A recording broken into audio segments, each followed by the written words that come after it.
That's why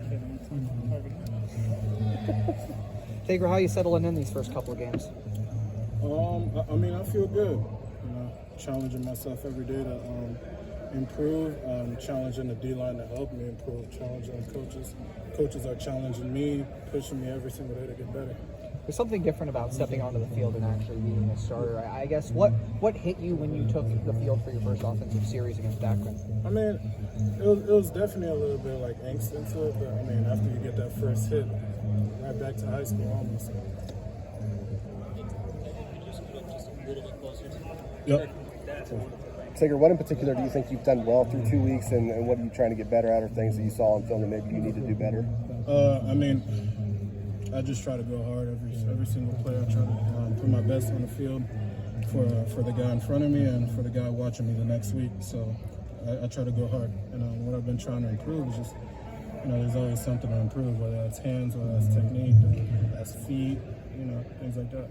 Both Chip Kelly and Ryan Day both talked a lot about communication getting better in week 2. How did you see that manifest on the field, that communication, and how improved it was last week compared to the opener? We put a lot on the older guys like Seth and Fryer, stepping up and communicating and, leading this offensive line. Seth, Fryer, and now Donovan, So, yeah, we allowed the older guys to lead and we followed. Tegra, is there something infectious about those big runs when you guys start turning out the 10-plus yard runs? Do they feed off of each other? Absolutely. I mean, when you see defenses start arguing with each other and things like that, I mean, that makes it a lot easier to, have those 10, 11 play drops. What was that like in this Western Michigan game? You started feeling like you guys were building off that. Like, it felt like in the first game, you couldn't quite grip off all those big runs, but in the second one, you just did. I mean, it feels good to rip off those runs because, I mean, we put in so much work on those in practice. And, seeing the product of that hard work, it's always good to feel. Tegra, is there a sense that just offensive line-wise, as y'all prepare this week with Donovan back in there, that y'all are whole for the first time really this season? I'm not, it's not critiquing Austin. It's just more of Donovan Jackson, preseason All-American, et cetera. I mean, joining the group, Donovan Jackson's a very good football player, man. When he's on the field, he makes his presence felt. But I mean, we've all been training like there's no tomorrow, just to improve and be the team we know we can be. Yeah, there was a sense, at least watching you guys last week, y'all were even more of a force. It felt like watching you guys than maybe even in the opener. Did it feel like that too? Yeah, I mean, we put in the work during practice. We practiced really hard. Coach Day really challenged us to practice hard. Positions coaches really challenged us to practice hard, and that was just the result of it. But when it's rolling like that, what does it feel like being in the midst of that, being a part of that? It's awesome. It's when you work hard for something and you're able to see like what comes out of it. Like there's no better feeling than that.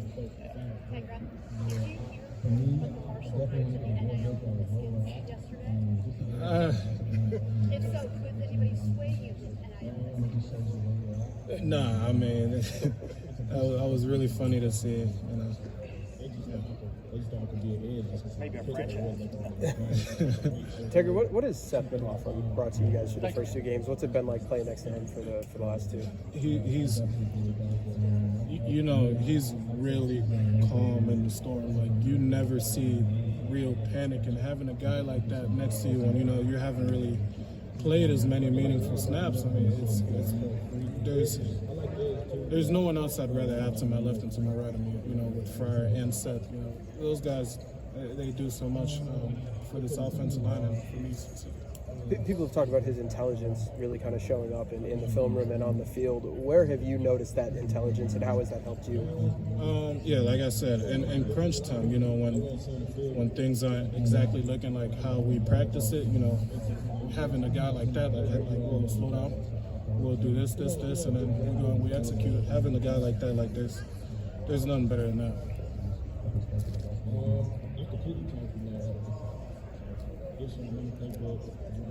You wrote? What you got? I don't got anything this time. Hey, what's your favorite cake? What's my favorite cake? Red Velvet. Red Velvet? You like the one that came in? No.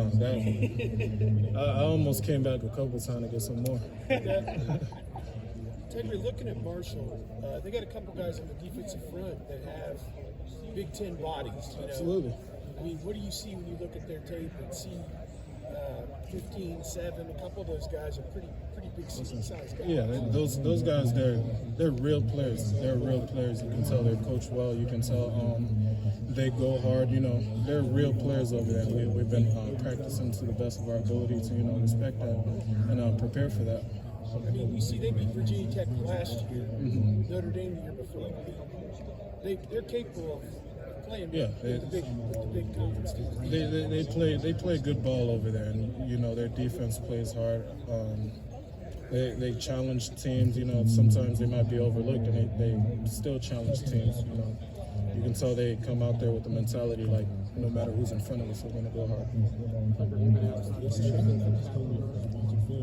Okay, so let me ask you, what has been the biggest challenge? I mean, the action's right there, right in front of you right now, which is kind of a good thing and kind of a bad thing. I've completely shook off the rust, getting back inside. Have you talked to Paris Johnson at all?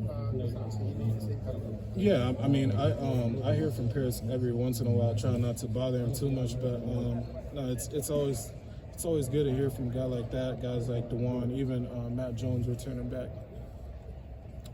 Anything else? Good. All right, Tegra, thank you. Appreciate you. Tegra.